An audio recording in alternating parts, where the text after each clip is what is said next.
Hey folks, David Stewart here. Hope you're having a great day. Let's talk about a slightly controversial topic. Slightly controversial because I'm not going to toe the standard line, and that's screen time.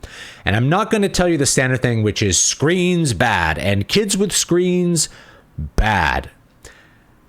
The big focus of this video is on the linguistic trick of the concept of screen time.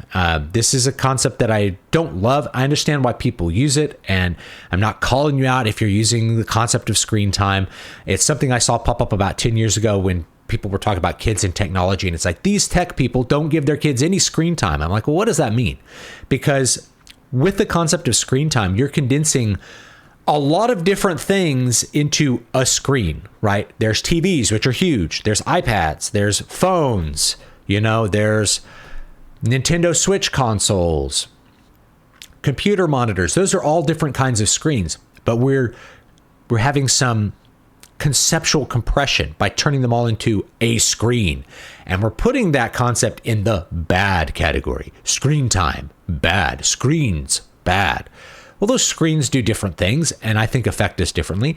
But what you do on those screens is also incredibly diverse. So we are condensing a huge very diverse set of experiences and activities into a screen.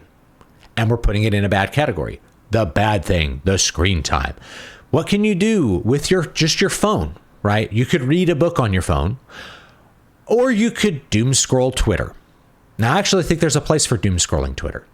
I don't think doom scrolling Twitter is necessarily bad. If you're waiting in line at the DMV, if you're in that long line at Costco, pop out your phone, you doom scroll Twitter a little bit. What else are you going to do with your time, right? My screen is even talking to me as I'm sitting here. And also, I want to thank you for having some screen time and watching this video or listening to me talk.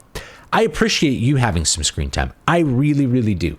Okay, so I can't really say screen time is bad when I need people to have screen time so that I can, for instance, make a little bit of ad revenue, sell some books. You can find my books on Amazon. You can also find them on my Patreon, patreon.com/DavidVStewart. You can actually buy books directly, including books that have never been published on Amazon, exclusive first drafts and things like that, things that I wrote live on the channel. You can get those. Anyway, you could read a book on your phone. You could listen to an audiobook on your phone. You could watch or listen to a podcast on your phone. You could watch a YouTube video on your phone. You could look at TikTok shorts on your phone. You can play really crappy idling mobile games with gotcha mechanics, or you can actually play Final Fantasy IX on your phone. You could play Morrowind on your phone. OpenMW has an Android port. You could be playing Morrowind on your phone. Is Morrowind the same experience as, whatever kind of gotcha game? No. They're so different, like Candy Crush or something versus Morrowind. They're such different experiences. They might as well not be the same medium. We understand that they're both games. They're both on the same little screen, potentially, but they're really different experiences. So having this conceptual compression where it's like, these are screens. Morrowind's a much deeper, more, I guess, enlightening experience as a game. And of course, you could read a book, or you could waste time on Facebook. So what you do with the screen matters, and there's a lot of different things you could do with the screen. You could watch a movie on your TV, a really good movie, right? The TV is the portal to watching The Godfather or whatever movie you like, Star Wars, right? And sitting down and watching a 2-hour movie on a TV is pretty different than watching Cocomelon or watching a 30-minute TV show. It's a very different experience, and it's going to affect you differently. And it's just, we shouldn't really consider those the same category. It's why I say I don't like watching TV. And people are like, how do you never watch? You don't. And then sometimes you get the response like, I thought you liked movies. It's like, I do, but that's not TV. I don't like the TV format in general. Not 100%. There's some TV shows that I think are cool. I do like 30-minute or 20-minute comedies. And I think that that's great, but those serve a different purpose. Like I will watch like a comedy for 20 minutes while I'm eating. But if I'm going to sit down and watch a good movie, I'm going to watch the whole movie. I want to sit there and watch the movie and be really really into the movie.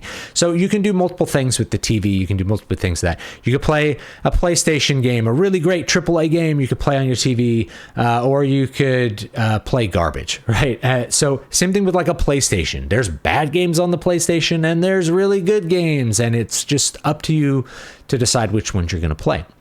With all that in mind, my big complaint is we are compressing a lot of ideas into the idea of screen time. And parents tend to use that like, oh, I'm going to limit screen time. You only get 30 minutes of screen time a day, because their kids are doing things that they don't like on the screen. They're playing garbage games. They're, or they don't like the way that the kid responds to the screen. He seems really addictive. He's asking for screen time all the time.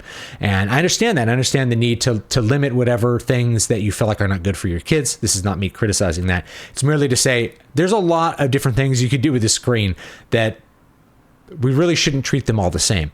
The kind of flip side to that would be reading, right? This is another one where we take a whole bunch of experiences and we compress the concept into reading, and we put it in the good category. Screen time, bad. Reading, good. And it's like, reading is not always good. You can read things that are bad for you, and you can read things that don't benefit you at all. Reading a big stack of erotica, the monster erotica novels that are popular, that doesn't count as good thing simply because it's in the reading category. That's not the same thing as reading St. Thomas Aquinas, okay? It's not the same thing as reading Dickens. And it's really not even the same thing as reading Michael Crichton, okay? A popular author. It's probably bad for you. But you're doing good. You're doing a good thing. You're doing the reading category, and that's good. That's good for you. Okay. What you do with the screen matters. That's the big thing. Now, I will say this as well, just as a little bit of a personal anecdote and thing that I've noticed, and I'm not aware of any research that has seriously looked at this, but I believe that there's a difference between looking at a screen this close and looking at a TV, even if they are perceived as the same size. In other words, if you hold a phone close to your face, it's the same size as the TV on the other side of the room. Right? It occupies the same amount of visual space. For whatever reason, I noticed that kids are too focused when it's very close to them. Everybody's worried about ADHD. This is the opposite. Like, they are not distractible enough when it's really close to their face. There's something about the close proximity of it. It's like our ancient caveman guy is like chipping away at a tool. He's like working with his hands and sewing the leather. And that's the intense focus. Whereas when you're scanning the horizon for prey, you need to be more distractible. You need to be more aware of your surroundings. But when you're at camp, like sewing, you get to be really focused. So maybe it's something like that. Like our biology is built to focus more on things that are really close to us versus things that are far away. But I notice this with my kids, and I notice it with other kids too. When the TV is on, they respond to things in their environment. And they are really willing to turn the TV off, right? So if someone walks in the door, they stop paying attention to the TV, they pay attention to that person. When you tell them to turn it off, they hear you and they turn it off. There's just a different experience when it's further away from you. And I'm also aware of some evidence that's come out of, I think, Korea and maybe Japan, that there is a really strong correlation between spending a lot of time indoors reading and myopia, that is nearsightedness. And it appears to be that if you make kids spend more time outside, the rate of myopia decreases, right? Myopia has gone up really high in a lot of modern first world societies. And the culprit may be this old belief that we might have considered silly, that, if you read a lot of books, you'll have to wear glasses, like bookworms have to wear glasses. It may actually be that way. You're spending too much time focused on things close to you. You're in school all day under the fluorescent lights looking at a book that's really close to you 8 hours a day, and it causes your eyes to be strained in that way, to grow in a way that causes myopia. And it seems to be like if you spend time outside, then the rate of myopia actually decreases. I make my kids spend time outside and do things outside. I will tell you anecdotally, I don't have like a strict limit on screen time or really any kind of specific leisure activity that my kids do. My kids get bored with games though. They turn them off and they go play with their toys. So I'm really lucky in that their sort of natural kind of inborn selves, their personalities are not super invested in technological activities. They enjoy games. My son and my daughter enjoy games a lot, but they have no problem turning them off when I'm like, let's do something different. Boom, they'll turn it off. And I feel like modern technology actually makes it much easier to turn off than of days of yore versus a Nintendo where you're in the middle of a boss fight. If you turn it off, you lose a bunch of time. It's more like you can just suspend the game, just press the button on the Steam Deck, and walk away from it, and it'll be waiting for you whenever you get back, right back in the action, right back to exactly what you were doing before. It makes it so much easier. So my kids really don't have a problem with that. They have computers that they use for school, and those screens have a little bit closer proximity, and I notice that they're more intensely focused when they're on a computer versus looking at a TV. It's something that I've noticed. But do I need to limit their time on a learning computer? No, they're mostly doing learning tasks. And if I ask them to stop playing solitaire or something, then they just do it. They're really easy. I'm lucky in that my kids have a really easygoing relationship with technology. They're not that interested in it. They're interested, but only moderately, and they have no problem walking away from it. I'm fully aware that some kids are not that way. And so, you as a parent have to make those decisions about what kinds of activities you allow your kids to do with technology, how you want them to interface with that technology, and how you're going to limit and control that. My anecdotal experience is the TV makes it a lot easier than an iPad. We have an iPad, we have a Nintendo Switch too, but they usually play that stuff on the TV. And then the iPad is for if we're on the plane. Right. Or my wife uses it for her, she's a speech therapist, so she will use technology for those sorts of things.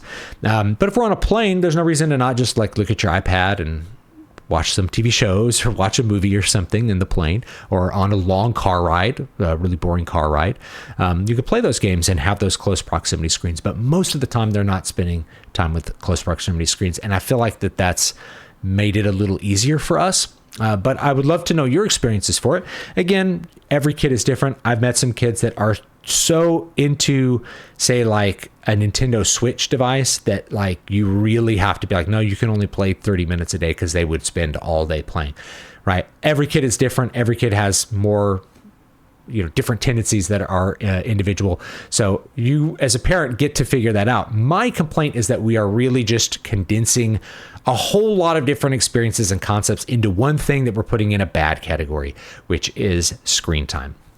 So let's think more broadly about the things that we do with technology. We can use technology to enlighten us.